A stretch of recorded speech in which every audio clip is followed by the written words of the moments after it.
In just a moment, you'll hear James Stewart as the six-shooter, just one of the many great stars brought to you Sundays on NBC.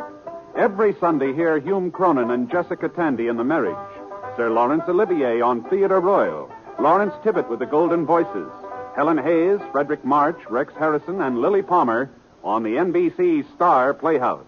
All of them heard only on NBC. James Stewart as the six-shooter.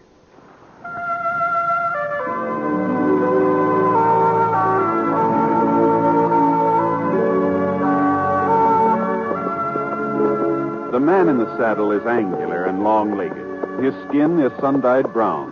The gun in his holster is gray steel and rainbow mother of pearl, its handle unmarked. People call them both the six-shooter.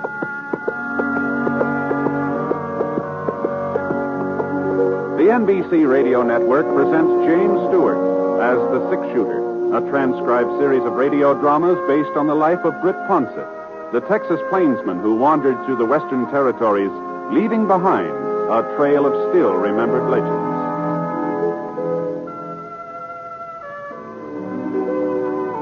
Now, in just a moment, immediately following this important announcement, you'll hear Act One of The Six-Shooter. A lot of vacations start as a daydream and end as a daydream for lack of money. That need not happen to you. You can have extra money when you need it. Simply join the payroll savings plan for buying United States savings bonds. When your bonds mature, you'll get back $4 for every $3 you invest. And there's your extra money, your vacation, both guaranteed. Ask your employer about buying United States savings bonds through the payroll savings plan. Then join. Now, Act One of The Six-Shooter, starring James Stewart.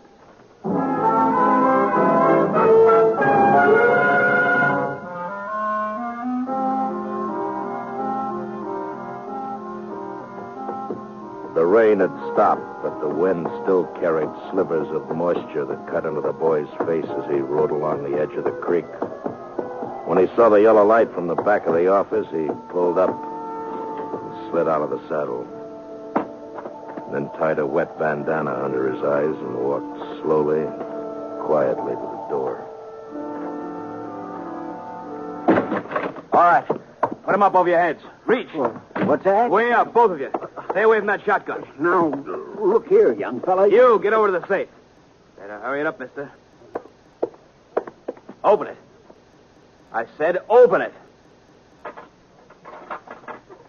That's better. Now toss me that sack.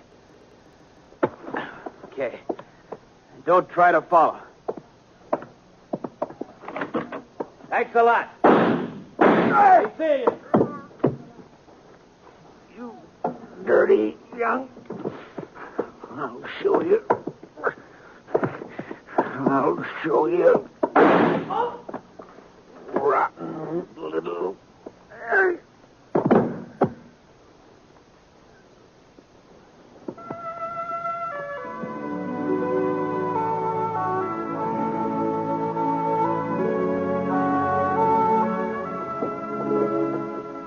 I hadn't figured on going through Clay City.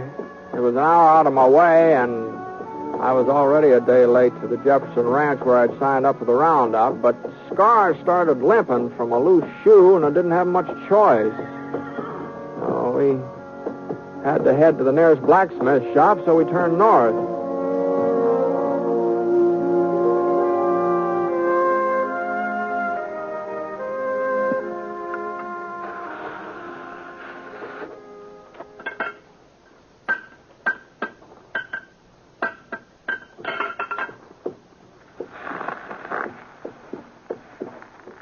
Mister. What's the trouble? Well, the horse is losing a shoe here. Well, let's have a look. Raise it up, fella. Come on, boy. Yeah, that's split, mister. He needs a new one. Okay, boy. Can you take care of it, you think? Sure. Bring him over here. Say, what happened to Red? Fella used to own this shop. Oh, he went to Nevada chasing silver. I bought him out a few months ago. Is that so? You know, you don't look very much like a blacksmith. I'm stronger than I look. Heavier, too. Yes, sir. Well, what do you think I weigh, mister? Oh, I don't know. Hey, why don't you take a guess? Say 120? 30? Oh, well, not more than that, I wouldn't say. You a betting man, mister? Sometimes, yeah. All right. I say I weigh over 130. And if I don't, you get the new shoe for nothing. But if I do, you pay me double. What do you say? Well, now, you got a set of scales? Don't need no scales. What do you say, mister? Is it a bet? Don't seem to be no way of proving it, though. All you got to do is lift me up. You look like a man who can judge weight. What do you say? Okay. All right, it's a bet. All right, mister. Just heist me. If you don't think I weigh more than 130, the shoe is free. Come on, heist me up. I haven't ever tried to judge man's weight before, but... Well, here we go. Wow. Yeah. Well, I'll be doggone. Yes, sir. I'm packed solid, mister. Real solid. Oh, you're packed tighter than a steer. You must weigh 150. You see what I tell you? 158. Horseshoe's going to cost you money, mister. But you ain't the only one. Ever since I bought the shop, there ain't been a stranger come through Clay City but what he paid double for his first horseshoe. You ain't sore, mister? Oh, no, I'm not. That's a fair bet. Sure it was. I told you I was heavier than I look. That's what folks call me, Heavy Norton. My real name's George, but everybody calls me Heavy. What's your name, mister? Ponset, Britt Ponset. Oh, they call a six-shooter? Well, doggone it, I've heard about you, mister. I sure heard about you. Well, I sure have. Would have recognized you, too, if I'd have noticed your gun. Sure is fancy, ain't it? Say, do you mind showing it to me? No. Here, catch it. Oh, that's real fancy. Just like Sheriff Scofield said. And you know something?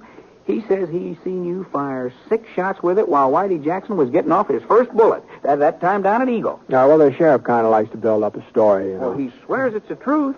Well, here's your gun, Mr. Ponset. Thanks. Sure. You was mighty quick in getting into Clay City. How'd you hear about it so fast?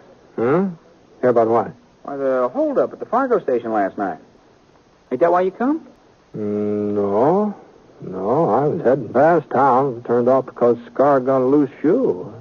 Well, now, ain't that a coincidence? Fellow holds up the Fargo office, kills one man, maybe 2, gets away with $5,000, and 12 hours later you ride into town. You got any idea who did it? No, sir, not a single solitary one from what I hear. Like I say, the deputy agent was dead when they found him. Other fellow, Fred Wilmer, a friend of his, got shot up pretty bad. Ain't done no talking yet. Doc says maybe he never will. I see. Wow. Does Sheriff Scofield take out a posse? Nope, ain't nobody to go. Most of the men signed up for the Jefferson Roundup.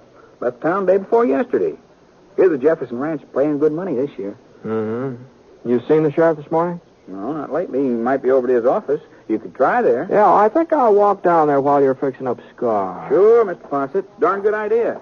Sheriff Scofield will be real glad to see you.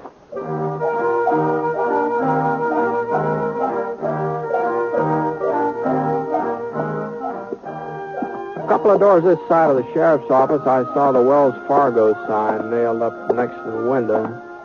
The place wasn't locked, so I went inside. One of the chairs was upset, and there were some damp stains on the floor.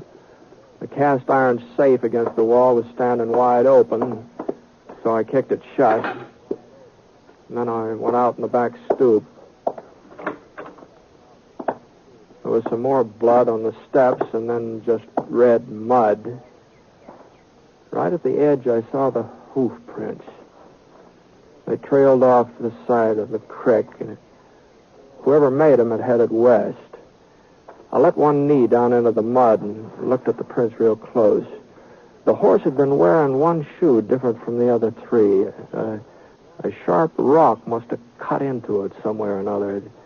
Not enough to split it, but just enough so that the print left a sort of a jagged line, like fancy handwriting. You find something, Britt? Huh? Oh, hello, Sheriff. I was just heading out your way. Yeah, I just saw Heavy. He told me he was in town. Did you find something? I don't know. Did you see these hoof prints? Yeah. Well... Don't mean nothing. Trail gives out a mile or so down the creek at the fork. Uh-huh. Uh-huh. Has Clay City had any other trouble lately, Ed? No, not a bit. I guess any town's got to expect a hold-up once in a while. Well, I heard it was more than that. Yeah, that's right. Fred Wilmer able to talk yet? I'm afraid not. Doc said he'd let me know the first time he come around. Took him out to his ranch on the other side of town. You been out to see him since last night? There wasn't no reason.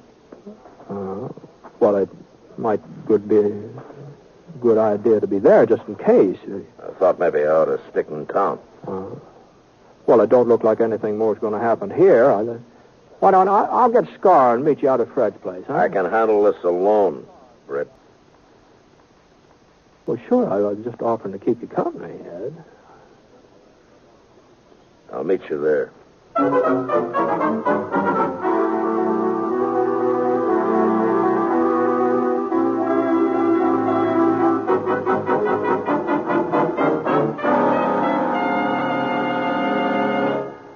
Well, he's all fixed up, Mr. Ponset. Tied him up around the side so he'd be in the shade. Well, thanks very much. Mighty fine horse you got there, too. You find Sheriff Scofield? I told him you was in town. Yeah, I found him. Figure out anything? No, not so far. You will. Sheriff's a good man. You and him together, you'll get whoever done it. Maybe. Say, you're the only blacksmith around here, aren't you, Heavy? Yeah, only one for 40 miles, yes, sir. Did you ever see a horse with a shoe that's got one jagged edge, left hind leg? A lot of shoes got jagged edges, Mr. Ponset. Yeah, I know, but now let's see here. Let's see, I'll try to show you what I mean. I'm not much of an artist, but it looks something like this. Mm-hmm. It's sort of like that. Yeah. Seems to me I did see a shoe like that just the other day. Well, sure. I remember. Told me I ought to get a new one for it. Ben Scofield, that's who it was just the other day. Ben? That's right, sheriff's kid. You know him, don't you, Mr. Ponset? Sure.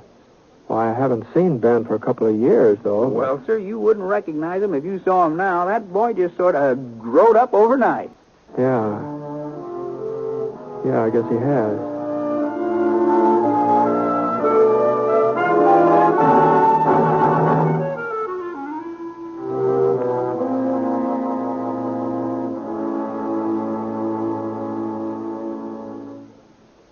We'll return to James Stewart as the six-shooter in just a moment.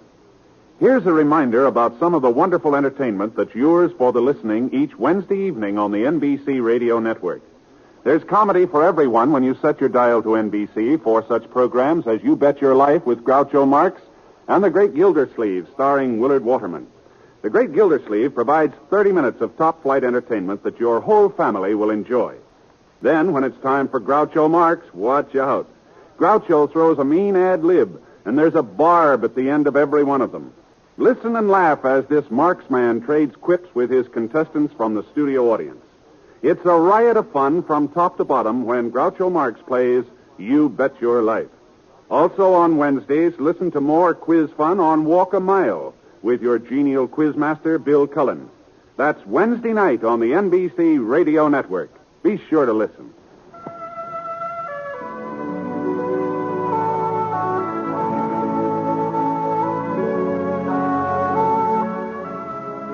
Now, Act 2 of The Six-Shooter, starring James Stewart as Britt Ponset.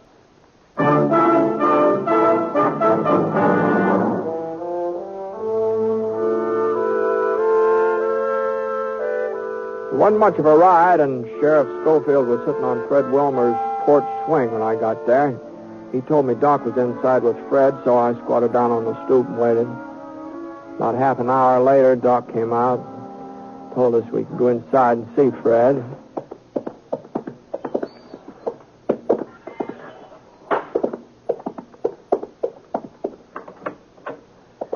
Fred was lying on a cot, breathing hard. The white cloth across his chest was stained pink, and his voice sounded like it was full of air. We was just sitting talking, Sam and me. Didn't hear the back door open. Must have left it unlocked. Turned around, and there he was, holding his gun on. Did you get a look at him, Fred? Sure, but it didn't do much good. Handkerchief over his face. Couldn't see nothing, just the gun. Told Sam to open the safe. Wasn't nothing else Sam could do. Sure. Took the money, walked over to the door, Yeah? looked at us for a minute, and then fired. Didn't have no reason. Hit Sam in the face, hit me in the chest, and didn't have no reason. Now take it easy, Fred. It's just like he enjoyed shooting at us. That's how it was, like he enjoyed it. Maybe he was scared. He wasn't scared. He didn't have no reason. Thought he killed us both. Started down the steps. I got my hand on the shotgun and let him have it. You hit him? I don't know, maybe. He gave a yell and rode off. You go out back after him? I couldn't go nowhere, Britt. What kind of a fellow was he? Young? Old? I couldn't see his face. He's a young fellow, I'd say, though. How young? Oh, 17, 18. He was full grown. You sure? He sounded young. He moved young. Tall? Short? Medium. About the size of your kid, Ed. About that size. That enough for you, Ed? Yeah, that's enough. Think you get him, Britt? Sure, Fred. Sure, we'll get him. Come on, Ed. Didn't have no reason to shoot. No reason.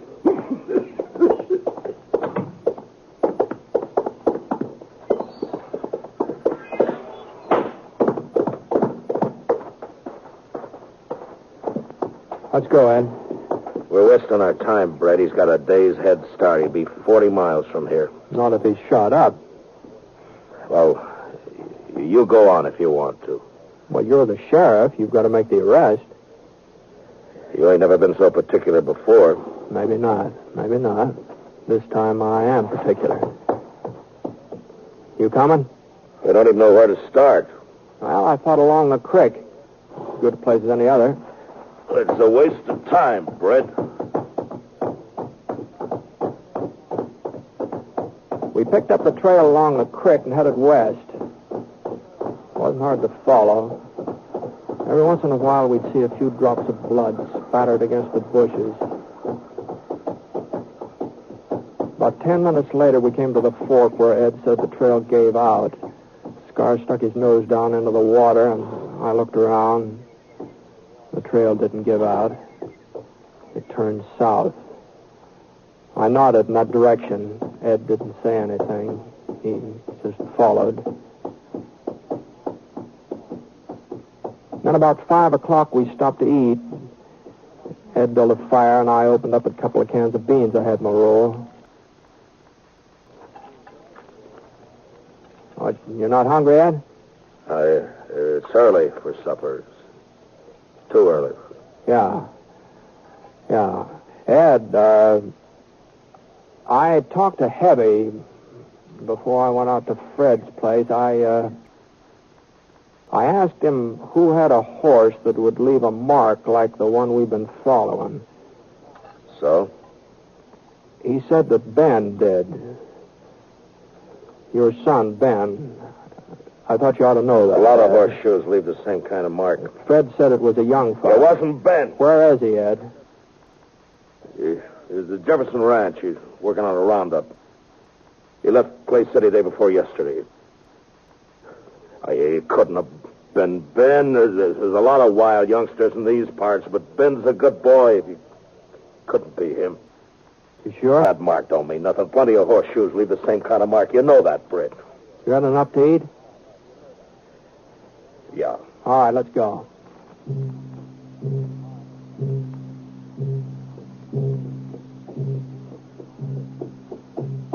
The moon came out, thin, yellow. Not real bright, but enough so we could follow the trail. For about 3 miles, there wasn't any blood sign. He must have wrapped something around the wound, wrapped it real tight, and then we found the bandage. A piece of shirt tail sopped through. For the next mile, he'd been bleeding a lot, much worse than before. He was hurt pretty bad, Ed. Yeah, looks like it. He couldn't have gone much further, could he? Hold up, Scar. Ed. Yeah? Pull up. Pull over here. Look. Over there in the gully, that cabin. Yeah. Whose is it? I used to belong to Jake Levant. He died a couple of years ago. Ain't nobody living there now. There's somebody living there. What? Out back. There's a pony. We'd better go on foot.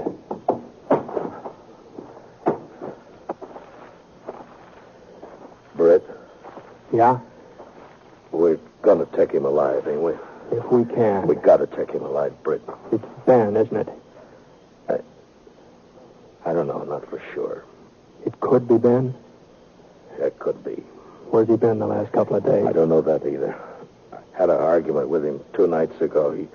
He needed some money. He'd been playing poker. He lost a lot. Now, the $5,000 that was taken out of that safe is a lot. I wouldn't give him none. He got mad. He said he'd get it. Said he'd get it himself. And I hit him. I hit him hard across the face. Hit him twice.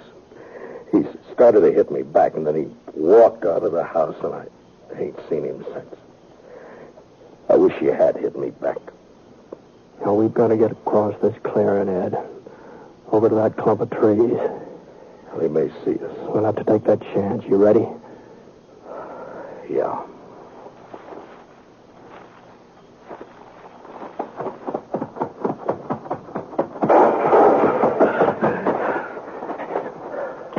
You all right? Yeah, sure. We'll stay in these trees for a couple of minutes. Okay. And then we'll rush him. It's not going to be easy to take him, Ed, now that he's spotted us. Britt, you ain't going to kill him. I'm not going to let him kill me. It ain't his fault, Britt. It's mine. You know that's not so. No, it's the truth. It's my fault. I broke him. I broke him like you break a wild horse. Tried to take all the fight out of him fast. You know what happens when you do that to a horse? He gets tame, but the fight's still there, and someday he turns wild again. He ain't really broke at all.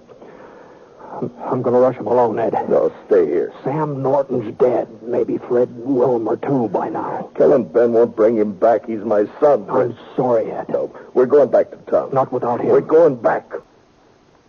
Now, you can outdraw me, Britt, but I'll still have time to get a shot off. I'll try to get him alive, Ed. I'll try. No, don't turn your back on me, Britt. Don't be fooled. Don't make me do it, Britt. I knew he wouldn't shoot. I wasn't being brave, but I knew he wouldn't shoot. A man like Ed Scofield just don't change overnight. You can figure a man like Ed. But I hadn't figured on what happened next. Ben! It's me, Ben! You're dead! Can you hear me, Ben? Britt Ponset's coming after you. Throw out your gun, Ben! Britt Ponset's coming! No! Listen to me, Ben! I saw him go down, real slow, like his legs had buckled under him. I pushed myself past a couple of rocks and edged over toward the back door. The kid was in the kitchen. I couldn't see him, but I could hear him moving around, going from window to window, looking out, waiting for me. I slid past another rock. I could run for the door now or wait. The kid made up my mind for me. He knew right where I was. I took out my gun and waited. I knew he'd get nervous first. Young fellas always do. I wasn't so young. I could wait. It wasn't more than 5 minutes before the door started to open. His pony knew he was coming, too. He started for his horse. I aimed at his leg. For a second, he just stopped moving, just hung there in midair like a hawk. And then he sprawled forward out of sight behind a log. Everything was quiet now. Even his pony. And then the moon went behind a thick cloud. And I came around the corner of the cabin. And then suddenly the moon came out again, and just in time for me to see his .45 coming up over the top of the log. His revolver slipped out of his fingers, and I saw him try to reach for it. But he couldn't make it. I stood up and I walked over to the log. I turned him over with my foot, and I looked at his face.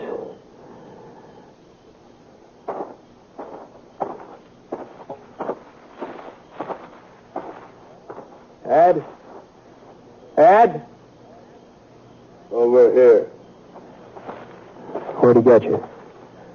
The shoulder. But I'll be all right. Is he... Did you have to... Britt? No, he's not dead. Thanks. I guess he didn't hear me calling to him. Didn't know who I was. It isn't Ben. What? It isn't Ben, Ed. You sure, Britt? Yeah. This kid's got red hair. There ain't no reason to lie to me, Britt. I ain't shot up bad. I'm not lying. Ed. I knew it wasn't Ben. While I was going up there after him, I knew it. What are you talking about? Well, it just came to me. I don't know. A man don't change overnight. Neither does a boy. Well, if it ain't Ben, it... Oh, there's a lot of tough kids in these parts. You said so yourself. Where do you suppose Ben is? Where you said he is. Jefferson's Ranch, working on the roundup. The pay's good. Boy, don't change overnight, Ed. Yeah. You were able to ride back to town? Yeah, sure. Hey, I may have to take it a little slow. Sure, fine. We'll take it slow. Yeah. Well, I'll get the kid. Britt? Yeah? You know something, Britt? I couldn't believe it was Ben neither. Not when he shot me. I just couldn't believe it. You know that, Britt? I know. Sure, I know, Ed.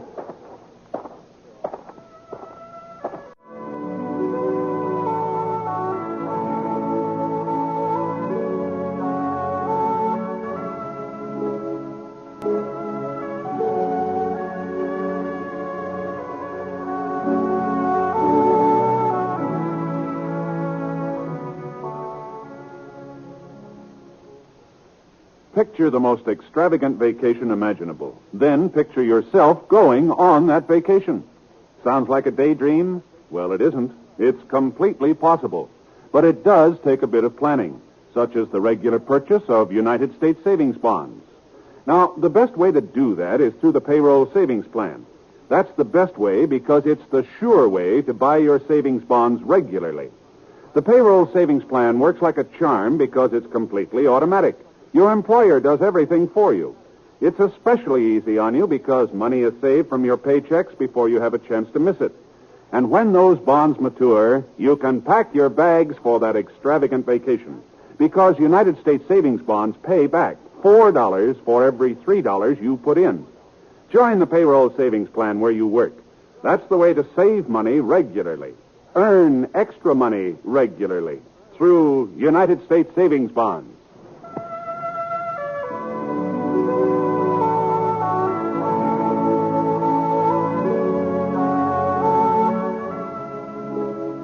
The Six Shooter is an NBC Radio Network production in association with Review Productions.